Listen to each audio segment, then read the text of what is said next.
Bueno, quiero invitarlos que vengan conmigo al libro de Job, en el capítulo número 3, el versículo 25. Saque su Biblia y vamos a leer la palabra todos juntos. Entonces dice la palabra de esta manera: porque el temor que me espantaba me ha venido y me ha acontecido lo que yo temía. Y en Proverbios 10:24 dice la palabra: lo que el impío teme, eso le vendrá, pero a los justos les será dado lo que desea. La semana pasada empezamos a hablar acerca del miedo.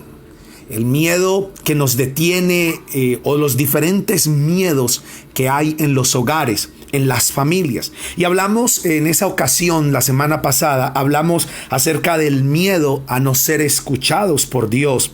También dijimos que el miedo a la muerte es algo que ronda en nuestras casas, en nuestra familia, y muchas veces nos detiene y nos paraliza. También hablamos del miedo a la soledad, porque nos damos cuenta que en muchas casas, en muchas familias, los padres tienen miedo a que sus hijos se vayan, crezcan, se vayan y que se queden solos. O también a estar en esa situación donde ya no haya nadie en el hogar, porque muchos han visto cómo hay familias, cómo hay hogares, cómo hay casas que son llenas de gente, de toda la familia, y llega un momento en que termina la abuela sola o el abuelo solo, y hay muchos que han visto esos casos, esos ejemplos, y tienen miedo a quedarse solos. También hablamos del miedo a la enfermedad. Y dijimos en esa ocasión de que el Señor llevó en la cruz del Calvario todas nuestras enfermedades y todas nuestras dolencias y las clavó en la cruz del Calvario. Y por sus llagas nosotros somos sanos. También hablamos del miedo a perderlo todo. Pero quiero llevarlos al libro de los Salmos en el capítulo 34, el versículo 4, y leo en la Nueva Traducción Viviente, y escuchen lo que dice este proverbio: oré al Señor y Él me respondió, me libró de todos mis temores. En la Reina Valera del 60 dice: clamé a Jehová y Él me oyó y me libró de todos mis temores. Este salmo, que es un salmo que es fascinante, que es muy especial, él dice: oré a Dios, busqué al Señor y Él me libró de todos mis miedos, de todos mis temores. Yo creo que hoy en nuestra casa, en nuestra familia, y como padres, como esposos, como hijos, como abuelos, muchas veces tenemos la incertidumbre, ese miedo que a veces nos embarga. Y entonces, para continuar con este mensaje, quiero que anote el sexto miedo, porque hoy creo que Dios nos va a bendecir y va a libertarnos. ¿Cuántos dicen amén a esto? Entonces, el sexto miedo es el miedo al futuro. Desconocer qué nos va a pasar causa un gran temor. Yo creo que hoy ese es el miedo. Hoy en las familias, los padres, los hijos tienen ese miedo de qué va a pasar, qué va a venir en el futuro, qué va a acontecer. Si uno se pone a mirar las noticias, se pone a oír todo lo que muy posiblemente va a pasar en los próximos días, pues el futuro no pinta como muy bueno y nos daría miedo. Y entonces hoy día se habla de ese miedo que está rondando, infofobia, que es el miedo a la información. Cada vez sacan nuevas cosas que la NASA descubrió y la gente vuelve y se paraliza de miedo, no saber qué va a pasar en el futuro. Pero la incertidumbre que hoy nos quita el sueño o les quita el sueño a las familias, el no saber qué va a pasar. Pero miremos qué dice la palabra de Dios con relación al futuro. Entonces quiero que venga conmigo a Jeremías capítulo 29 versículo 11, y este es uno de mis versículos favoritos. Este versículo Es de los favoritos que yo tengo, que me gusta, y cada vez que necesito alimentar mi fe, cada vez que no sé qué va a pasar, siempre lo leo y me fortalezco como padre de familia, como esposo, como hijo, como habitante de esta tierra, pero también como pastor. Y entonces mire lo que dice Jeremías 29:11, y dice: pues yo sé los planes que tengo para ustedes, dice el Señor. Oiga, qué palabras más increíbles. Yo sé los planes que tengo para ustedes, dice el Señor. Son planes para lo bueno y no para lo malo, para darles un futuro y una esperanza. Oiga este versículo lo que dice: yo sé los planes que tengo para ustedes, dice el Señor. ¿Y cómo son esos planes? Dice que son planes para lo bueno y no para lo malo, para darles un futuro y una esperanza. Por eso hoy quiero decirles que la manera de contrarrestar ese miedo que hay en los hogares, que hay en las familias, es con la palabra de Dios. Y por eso el Señor dice: yo sé los planes que tengo acerca de ustedes. Y me gusta cuando la palabra dice que son planes de bien, que son planes para lo bueno y no para lo malo, para darnos un futuro y una esperanza que nosotros deseamos. Entonces mire que nuestro futuro está en el Señor, y el Señor tiene buenos planes para nosotros como sus hijos, como familia. Dios tiene un plan perfecto, pero aquí es donde entra algo, porque pasa como cuando uno de padre de familia tiene esos planes con sus hijos, ese plan con su esposa, por decir, de comprar una casa, de construir un hogar, de tener unos hijos, y entonces uno empieza a hacer esos planes maravillosos cuando venga el primer hijo, y entonces uno empieza a organizar que la ropita, que la cunita, que la habitación para el bebé, y entonces uno empieza a hacer esos planes cuando crezca, cuando vaya al colegio, a la universidad, cuando se case, cuando nos dé nietos, y uno tiene todos esos planes, y uno nunca planea nada que sea calamidad, porque uno anhela y uno tiene esos planes de bien. Pero ¿cuántas veces nosotros como padres tenemos esos deseos y ese plan para el futuro con nuestros hijos, con nuestra familia? Pero ¿cuántos padres han visto ese sueño truncado porque sus hijos la embarran, porque sus hijos de pronto cogen otro camino que no es el que ellos habían planeado? Y uno se da cuenta que todos los planes que teníamos como padres, como familia, se dañan, se desbaratan. Y eso es lo que dice la palabra, que Dios tiene planes buenos para nosotros, planes de bien y no de mal, un futuro y una esperanza. Pero en Deuteronomio capítulo 11, versículo 26 al 28, escuchen lo que dice el Señor: he aquí, yo pongo hoy delante de vosotros la bendición y la maldición. La bendición si oyen los mandamientos del Señor su Dios, que les prescribo hoy, versículo 28, y la maldición si no oyen los mandamientos del Señor su Dios, y os apartáis del camino que yo os ordeno hoy, para ir en pos de dioses ajenos que no han conocido. Y mira lo que está diciendo el Señor, que delante de nosotros coloca la bendición o la maldición. Y entonces Él nos dice: escojan qué quieren, escojan si quieren la bendición o quieren la maldición. Entonces uno dirá: no, yo quiero la bendición. Pero la palabra dice, cuando nosotros escogemos la bendición, ¿cuándo es que la escogemos? Cuando obedecemos, cuando atendemos su voz, cuando obedecemos sus mandamientos, es que aceptamos y decidimos por la bendición. Acuérdese que los planes de Dios son de bien, no son para mal, pero nosotros tenemos que escoger el camino correcto. En la Biblia, por allá en el libro de los Evangelios, se habla de los dos caminos. Se habla del camino estrecho y del camino angosto.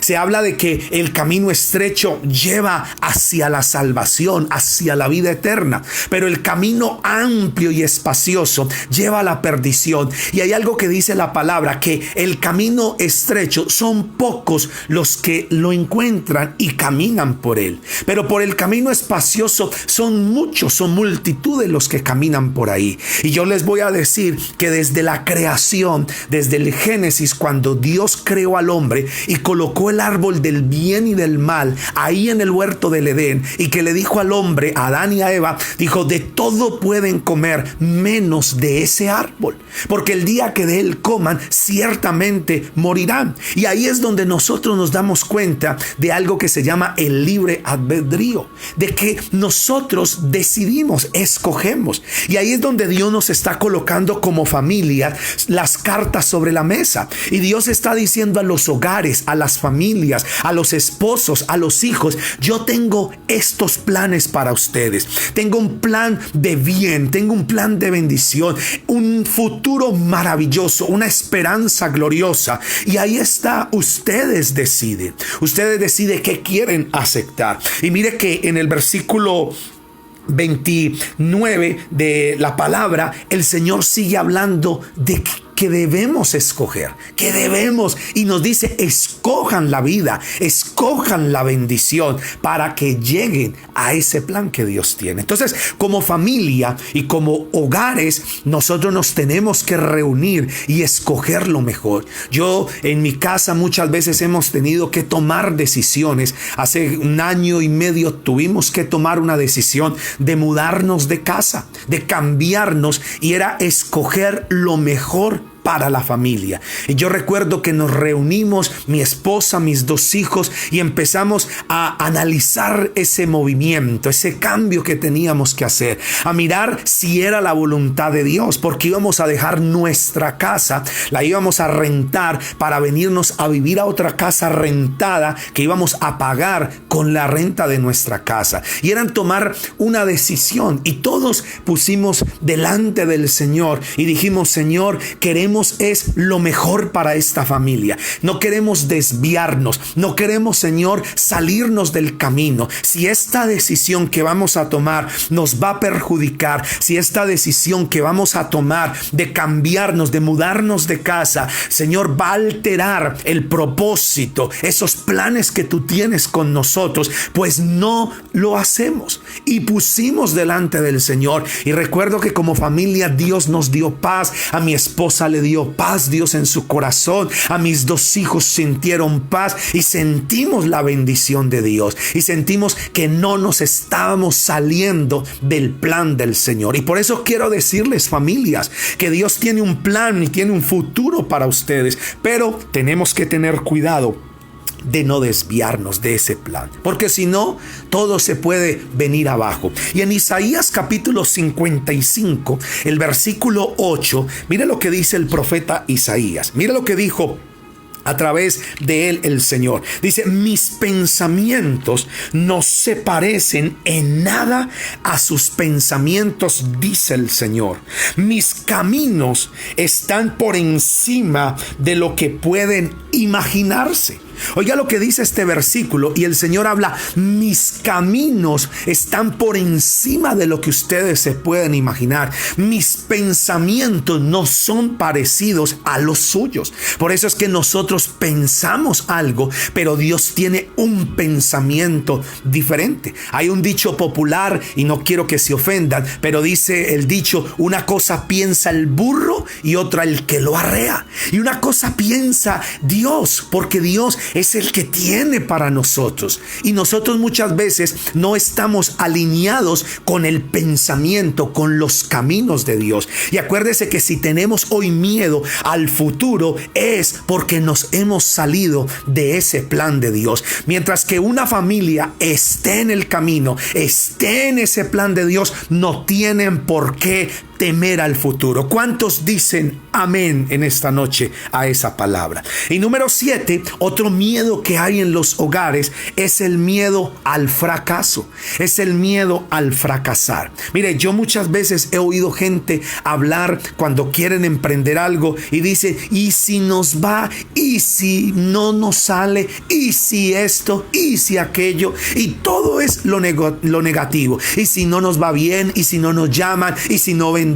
¿Y si tal? ¿Y si es? Pero yo pregunto, ¿y si les va bien? ¿Y si es la voluntad de Dios? Entonces dice, y lo voy a ilustrar con la vida de Moisés. ¿Recuerdan ustedes que Moisés creció ahí con la hija de Faraón, siendo un heredero y un próximo faraón en aquel entonces? Y él creció con toda la educación egipcia, pero él sabía que él era hebreo. Dice la palabra que un día él quiso salir a mirar a sus hermanos los hebreos, y cuando estaba en ese momento mirando, dice la palabra que un egipcio estaba maltratando a un hebreo, a un hermano suyo, y entonces él llamó la atención de ese egipcio, pero se le fue la mano y lo mató, y entonces lo escondió. La palabra dice que al otro día él vio a dos hermanos hebreos peleándose en ellos, y él le dijo, hey, ¿por qué se pelean si ustedes son hermanos? Y uno de ellos le dijo, ¿nos vas a matar así como mataste el egipcio aquel día? Y la palabra dice que Moisés le dio miedo, tuvo temor y se fue. Huyó, se fue al desierto. Y en el desierto duró 40 años hasta que Dios se le apareció en la zarza. Y él dijo, ¿por qué razón esa zarza no se consume? Y dijo, voy a ir a mirar qué es lo que está pasando. Y todos conocemos la historia de cómo el Señor lo llamó por medio de esa zarza. Y el Señor lo comisionó y le dijo, ve a Egipto y libera a mi pueblo Israel. Ve y dile a Faraón que deje ir a mi pueblo. Y Moisés empezó a sacar las 20,000 excusas. Y si no me oyen, no sé hablar, no soy fácil de labios, no soy esto. Y la Biblia dice en Éxodo capítulo 3 que Dios se molestó tanto que le dijo, el que hizo la boca habla, el que hizo el oído oye, ve y obedéceme.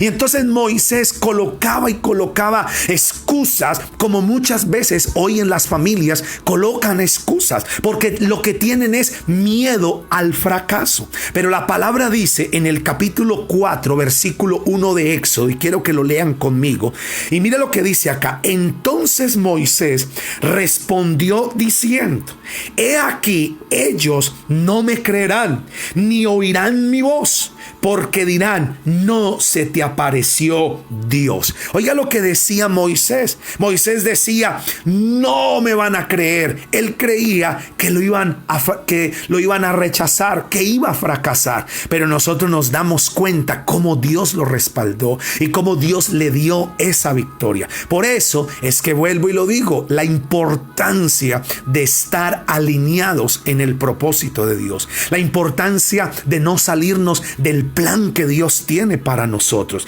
Este tipo de miedo paraliza a las familias a niveles tales que en muchas ocasiones no se atreven a dar el primer paso para cumplir sus objetivos o liberarse de lo que detestan, porque les da miedo al fracaso.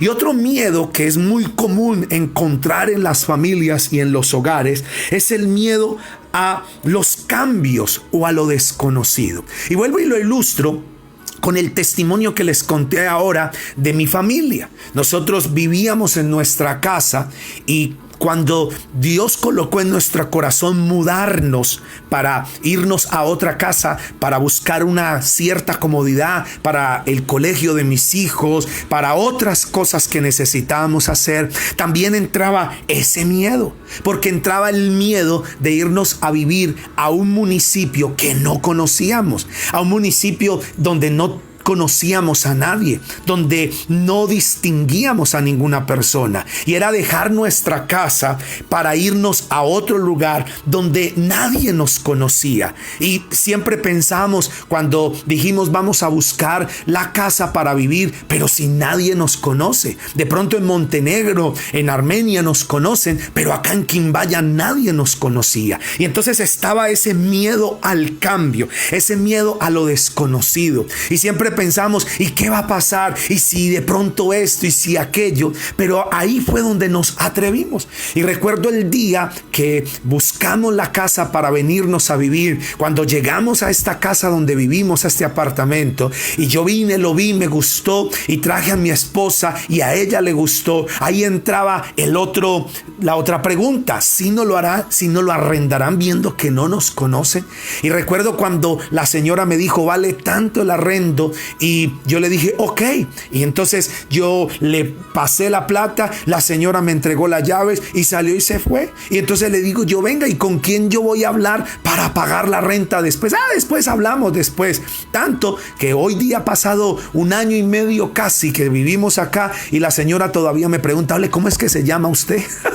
Ni se acuerda de mi nombre. Pero ahí es donde nos damos cuenta cómo Dios nos ha bendecido, cómo Dios quiere que nosotros no tengamos miedo a los cambios, a lo desconocido. Sabe que muchas personas sienten gran temor al cambio, al salir de un estado de comodidad o de estabilidad, de pasar de lo conocido a lo desconocido, de enfrentar nuevos retos. Y saben una cosa, que los cambios, no hay nada mejor para crecer que los cambios. ¿Y sabe por qué la gente le tiene miedo al cambio? Porque los cambios producen crisis. Por esa razón muchas familias le tienen miedo a hacer cambios. Pero quiero que venga conmigo a Romanos capítulo 12, versículo número 2, y dice la palabra: no os conforméis a este siglo.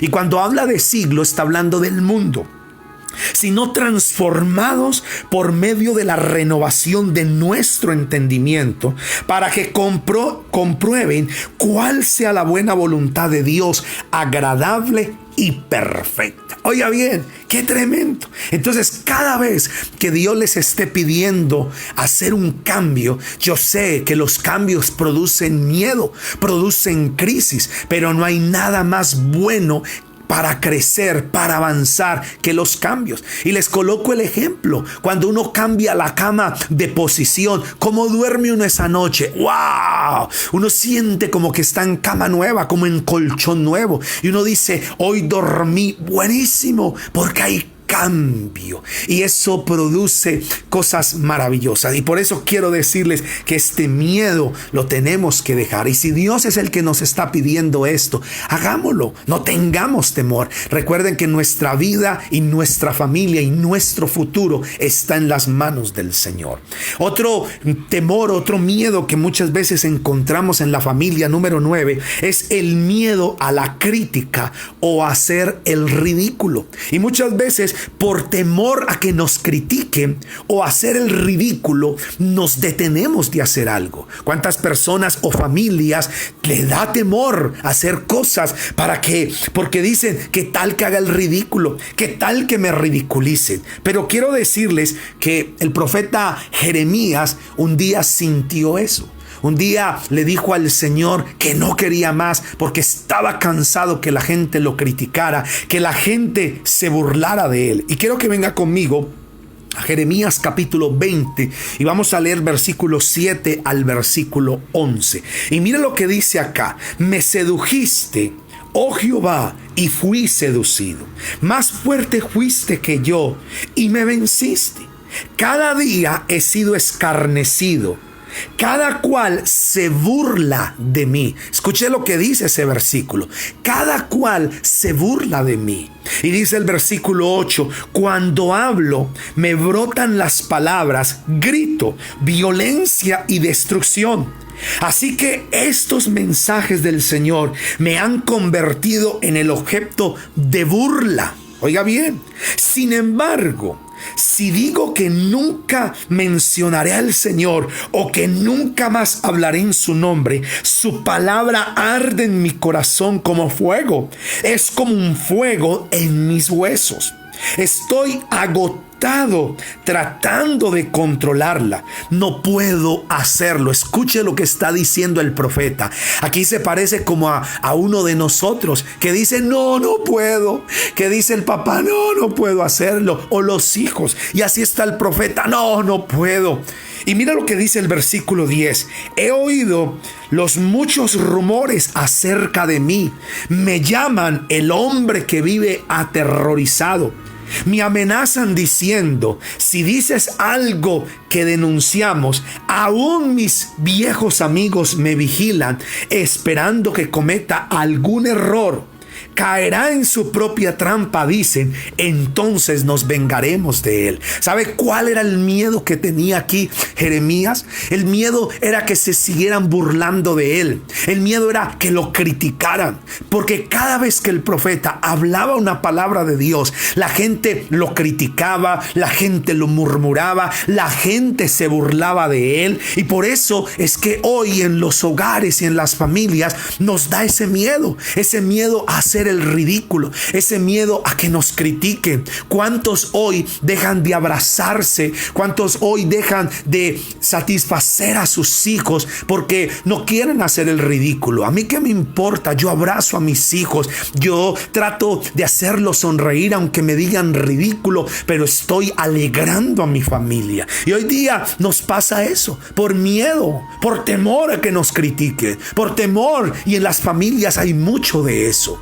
Hoy, ¿cuántos muchachos hoy se avergüenzan de sus papás? Yo recuerdo, y eso creo que nos ha pasado a todos, cuando llevamos a nuestros hijos al colegio pequeñitos y los abrazábamos y los despedíamos y les besábamos y nuestros hijos se nos colgaban al cuello, papi, mami, o cuando uno iba por ellos. Pero ya llega un tiempo, ya adolescentes, ya grandecitos, que uno va por ellos, aunque a mí ese nunca fue mi caso, pero hay muchos que sí, y cuando ven a su papá o a su mamá y salen con los compañeros del colegio, ni los miran. ¡Hey, Juanito, Pedrito! Y siguen como haciéndose en los sordos, porque sienten que los van a criticar o que los van a ridiculizar. ¿Y cuántos le dicen a los papás, me ridiculizaste delante de mis amigos? Y por eso cuando están en un cajón, que están muertos, ahí lloran, perdóname, papá. Y por eso quiero decirles, nunca se sientan ni ridículos al abrazar, al recibir a su familia. Todo lo que hagan para que su casa, no importa que lo critiquen, no importa que digan lo que digan, acuérdese que el tiempo es corto y que no hay nada más lindo que disfrutar nuestra casa y nuestra familia. Entonces mire cómo el miedo a ser criticado nos paraliza. Pero mire lo que dice el versículo 11, cuando el Señor le da la respuesta al profeta de que no tuviera temor de los que lo critican o los que se burlan de él. Y mire el versículo 11 lo que dice: no obstante, el Señor está a mi lado como un gran guerrero. En la Reina Valera dice como poderoso gigante. Y hoy lo dice el Señor a ustedes y a mí también. Nos dice el Señor, yo estoy con ustedes a su lado como un gran guerrero, como un poderoso gigante. No tengan temor al que los quiere ridiculizar, criticar o burlarse de ustedes. Y miren lo que sigue diciendo: ante él mis perseguidores caerán, no pueden derrotarme, fracasarán y serán totalmente humillados, nunca se olvidarán de su deshonra. Entonces mire lo que dice el Señor: no tengan temor porque yo estoy con ustedes. Y el número 11, miedo que muchas veces hay en las familias, es el miedo a la pobreza. Oiga, este miedo muchas veces nos embarga y nos paraliza. El miedo a estar pobres, el miedo a no quedar nada que comer, a la pobreza. ¿Cuántos hoy que eran ricos o que tenían dinero, fortunas, y han perdido todo? Y sus mayores miedos han llegado porque el miedo a quedarse pobres hoy están así. Y hay familias que tienen este temor, que tienen el miedo a la pobreza. Y por eso es que muchas veces se meten en deudas, se meten a pagar cosas que no pueden, por tratar de convencerse a ellos mismos que todo está bien. Y no se dan cuenta que se están endeudando y se están comprometiendo tanto que después no van a poder pagar. Y ahí es donde viene la pobreza. Y ahí sí viene la pérdida de todo. todo. Y yo creo que este miedo, el temor a la pobreza, se origina en el principio de la inseguridad. Y eso es lo que nos acaba, y ese es el miedo que nos detiene, la inseguridad, muy arraigada en la mente del ser humano. Ese miedo a la inseguridad. Pero ¿qué dice la palabra? Mira lo que dice en Deuteronomio capítulo 29, versículo 9. Dice la palabra del Señor. Atención acá. Dice: guardaréis las palabras de este pacto. ¿Cuál pacto? La palabra de Dios. En la Biblia, lo que Dios ha mandado. Acuérdese que hay una manera de hacer las cosas para que nos vaya bien, y es a la manera de Dios. Entonces Dios dice: guardaréis. La palabra guardar es obedecer. Entonces voy a parafrasearlo. Guardarán las palabras de este pacto y las pondrán por obra para que prosperen en todo lo que hicieren. Y escuche lo que dice el Señor: obedezcan las palabras de este pacto y todo lo que hagan, todo lo que emprendan, prosperarán. Mire, yo me he dado cuenta de familias. Esta tarde estuve visitando una familia de la iglesia y me gustó tanto porque ellos, en esta familia, al padre, al cabeza de esta familia, se le vino una grandiosa idea de crear empresa y empezaron a trabajar, y me dio tanta alegría porque están creando su propia empresa en medio de esta crisis. Y esta familia, todos están trabajando allí, y lo más bonito es que esta familia, todos están soñando y han involucrado a todos, y me dio tanta alegría. Y esta tarde los bendecía, declaraba sobre ellos, y yo les decía: eso es lo que Dios está diciendo, eso es lo que Dios está hablando, que Dios quiere bendecir las familias, que no tengamos miedo a la pobreza, porque el Señor dice: todo lo que emprendan, todo lo que hagan, va a prosperar. Y miren lo que dice el versículo, capítulo 28, versículo 8 y versículo 11 de Deuteronomio. Mira lo que dice la palabra. Versículo 8: el Señor enviará su bendición sobre tus graneros y sobre todo aquello en que, oiga bien, en que pusieras tu mano. Escúchelo bien. Dice que el Señor enviará su bendición sobre todo lo que ponga en nuestra mano. Mire, una de las cosas que más el diablo le molestó con la vida de Job y con la familia de Job, ¿sabe qué fue? Que Dios lo había bendecido. Si ustedes leen el primer capítulo del libro de Job, dice la palabra que cuando el Señor le habló y le dijo al enemigo, a Satanás, y le dijo: ¿no has considerado a mi siervo Job, que no hay otro como él, un hombre recto, perfecto, temeroso, apartado de Dios?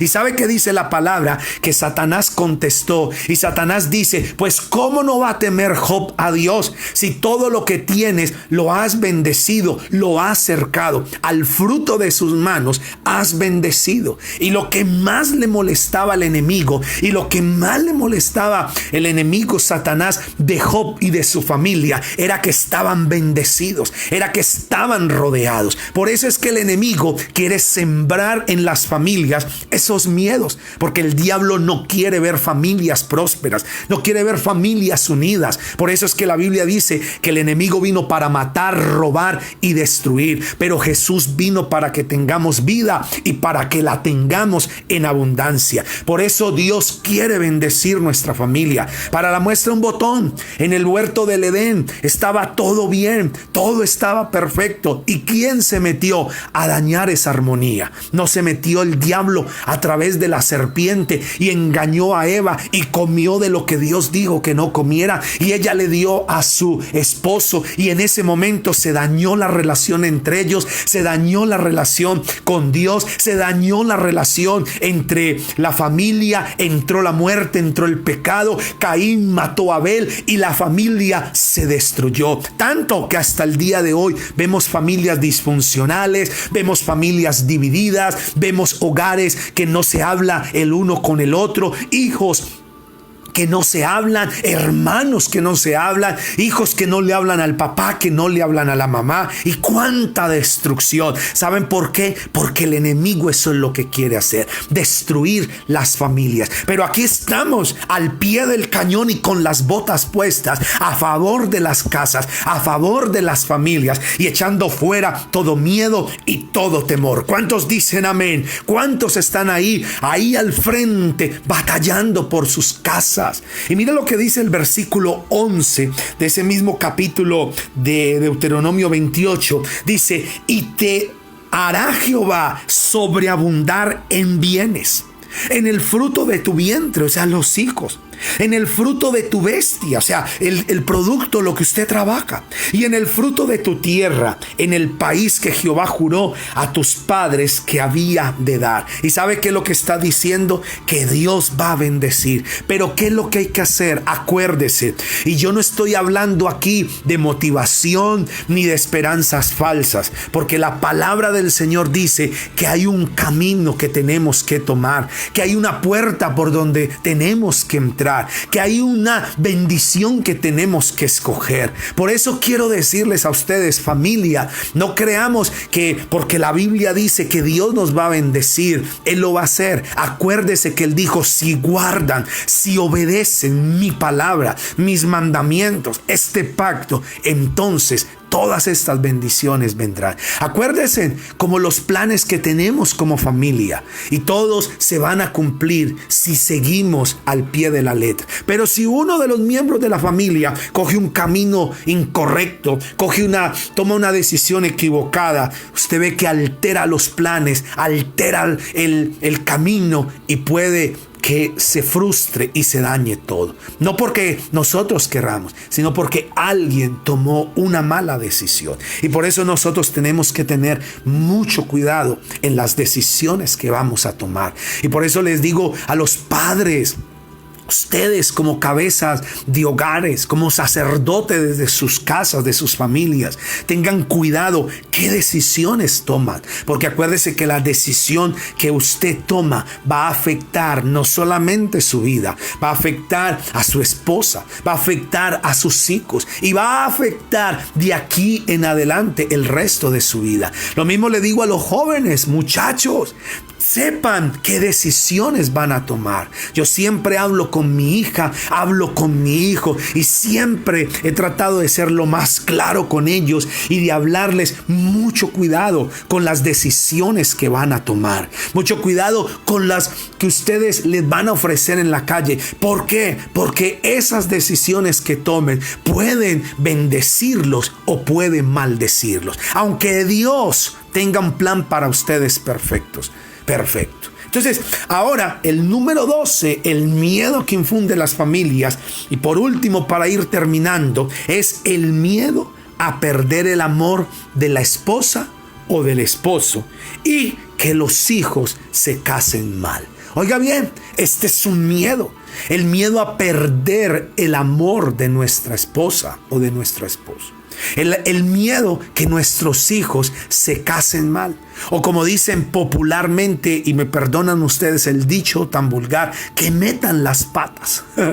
Oiga bien, y quiero que nosotros miremos el primer miedo. El miedo que sienten muchos, y es de perder el amor de su cónyuge, el amor de su esposo o de su esposa.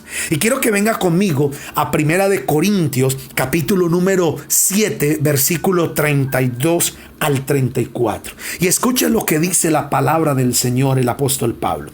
Dice: quisiera que estén libres de las preocupaciones de esta vida.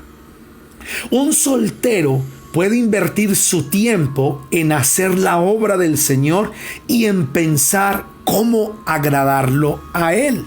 Y mira lo que dice el versículo 33. Pero el casado tiene que pensar en sus responsabilidades terrenales y en cómo agradar a su esposa. Oiga bien. Versículo 34. Sus intereses están divididos. ¿En el de quién? En el del casado. Por eso es que dice que el soltero no tiene ese problema, porque puede dedicarse a Dios, puede dedicarse completamente, 100%, a mantenerse puro, a mantenerse santo, a dedicarse al Señor. Y dice, sus intereses están divididos. De la misma manera, una mujer que ya no, dice que ya no está casada o que nunca se ha casado, puede dedicarse al Señor y ser santa en cuerpo y en espíritu. Pero una mujer casada tiene que pensar en sus responsabilidades terrenales y en cómo agradar a su esposo. ¿Y qué es lo que está diciendo aquí? Que el casado tiene una responsabilidad, tanto el hombre como la mujer. ¿Y cuál es lo que hemos analizado de por qué muchos hogares y muchos matrimonios se han destruido? ¿Sabe que antiguamente los matrimonios duraban para toda la vida? Hoy vemos que hay gente que se casa y al año se divorcia. O muchos hasta los primeros meses, otros a los 5 años, a los 4 años, otros a los 10 años, y muchas veces se acaba y la gente dice, es que perdí el amor. Y acuérdense en una cosa, esposos, que el amor no es un sentimiento, el amor es una decisión. Yo hace casi 19 años tomé una decisión de amar a mi esposa. Y cada vez que yo estoy enojado con ella, cada vez que algo pasa y que yo digo, uy, ¿para qué me casé? O ya me cansé de esta mujer, pienso en esa decisión que yo tomé ese 30 de noviembre, óigame bien, y que yo le dije al Señor y le dije a Dios que tomaba la decisión de amar a esta mujer. Y por eso es que quiero decirles, esposos, que el amor no es un sentimiento, el amor es una decisión. Porque si es un sentimiento, entonces nos levantaremos mañana ya no queriendo, porque ya no sentimos nada. Y por eso es que el amor es una decisión. Y lo que dice la palabra es que los matrimonios muchas veces se acaban es por la monotonía. Muchas veces se acaban, ¿saben por qué? Por la inseguridad. Se acaban por el descuido. ¿Cuántos se han descuidado hoy? Mire, cuánta gente, y esto se oye mucho en las mujeres, que reclaman que sus esposos ya no son como cuando eran novios. Porque cuando eran novios eran detallistas, mamita por aquí, linda por acá, le abrían la puerta del carro, y ahora que son casados y que tienen años, ole, bájese pues rápido. Y han perdido el detalle. Y sabe que en el matrimonio no podemos descuidarlo. Mire, usted puede tener 20, 30, 40 años de casado y siga teniendo citas con su esposa o con su esposo. Saquen tiempos para ustedes dos. Yo hay veces me voy con mi esposa los dos solos y nos vamos y nos sentamos a tomarnos un jugo, o nos vamos a caminar cogidos de la mano, a recordar, a hacer cosas que a los dos nos gusta. ¿Por qué? Porque tratamos de mantener y no de descuidar nuestro matrimonio. Porque muchos hogares lo que ha pasado es que se han descuidado y no podemos descuidarlo. Otro es la inseguridad, y por eso se vuelven monótonos, se vuelven aburridos los matrimonios, los hogares. Y la Biblia dice que el casado tiene que tener cuidado, oiga bien, del Señor y de las cosas terrenales, de cómo agradar a su esposo o a su esposa. Y ese es el miedo, y ese miedo se nos va cuando nosotros cumplimos con esta responsabilidad. Y el segundo que dije en este miedo a que nuestros hijos se casen mal, está, y quiero que venga conmigo a 2 de Corintios capítulo 6 versículo 14, y escuchen lo que dice este versículo. Atención, y esto es para los solteros, esto es para nuestros hijos.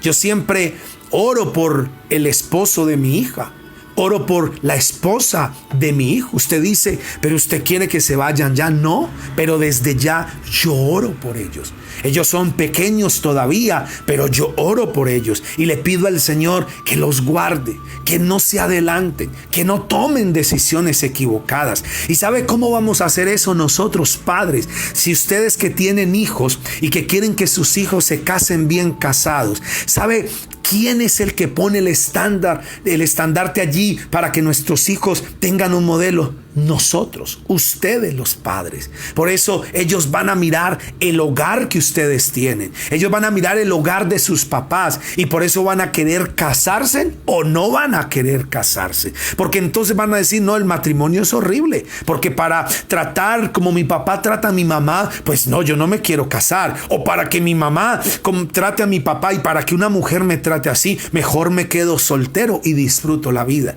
Pero todos los padres siempre anhelamos que nuestros hijos se casen, tengan hijos, pero que conformen hogares bien conformados. Y por eso es que nosotros somos los modelos, lo que ellos van a mirar para replicarlo. Y ahí es donde nosotros tenemos que orar a Dios para ser ejemplo. Entonces miren lo que dice aquí el Señor a los solteros. Dice, no os unáis en yugo desigual con los incrédulos, porque ¿qué compañerismo tiene la justicia con la injusticia?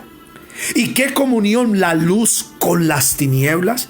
Y ese es el temor, óigalo bien, hijos, el temor de sus padres, de sus papás, es que no se vayan a casar mal, porque la palabra dice que qué compañerismo tiene la justicia con la injusticia, la comunión, la luz con las tinieblas. Y por eso es que nosotros debemos orar para que nuestros hijos tengan ese modelo, tengan ahí, y ellos también anhelen conformar familias. Por eso es que vuelvo y se lo digo, si las familias se dañan todo. Por eso es que el plan es este: Dios, la familia, la iglesia.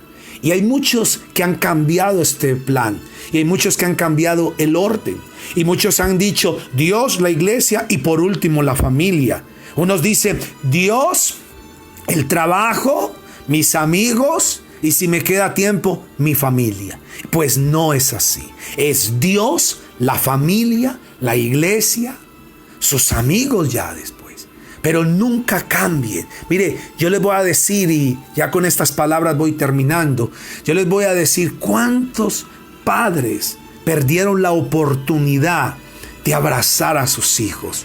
Cuántos perdieron la oportunidad de haber visto crecer a sus hijos. Y qué triste que los cambiaron por unos amigos, por unas personas que ni siquiera ya están. Y por eso es que nosotros tenemos, y acuérdese que nosotros somos el modelo para ellos, para las próximas generaciones. Y yo le digo a los niños y lo digo a los padres, que esta generación le tocó el tiempo más duro. ¿Y sabe por qué?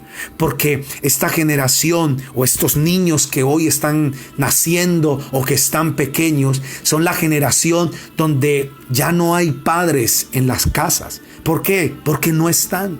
Porque están trabajando. Porque muchos crecieron solos, con los abuelos, con una tía. Hoy es la generación donde los padres están cansados y ya no tienen tiempo para jugar con sus hijos. Hoy estamos en la generación donde el internet, la cibernética y todas estas cosas ha absorbido nuestro tiempo y ya no hay momentos para escuchar a nuestros hijos hablar. Y sabe que muchos padres cometemos este error.